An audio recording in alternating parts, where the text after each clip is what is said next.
My name's Dr. Joanna Rose. I was conceived from anonymous sperm donation in Harley Street in the early 1970s.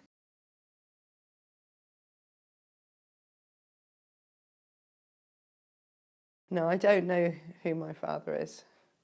I have been given an idea about who it could be. And I've certainly actively spent a good 20 years trying to find out. That was the reason why I had my court case, High Court test case. And I have been given a tip-off about who was a donor at that clinic at that time, who I look a lot like, a very prolific donor.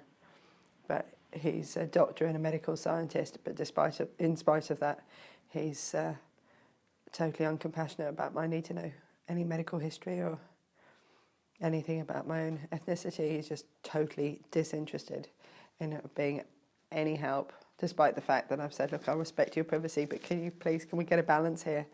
So my brother wrote to the clinic asking for access to our records, and then the gynecologist died.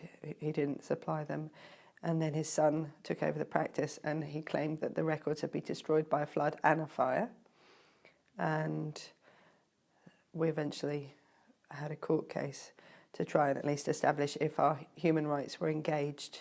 The Department of Health and the HFEA at the time were saying that we had no right to any knowledge of our genetic identity, that people's identity when they're conceived from reproductive technology is just a legal construct, and information about your genetic parent is an irrelevant third party. So we had a test case to establish if our rights to our genetic identity was engaged, and it was.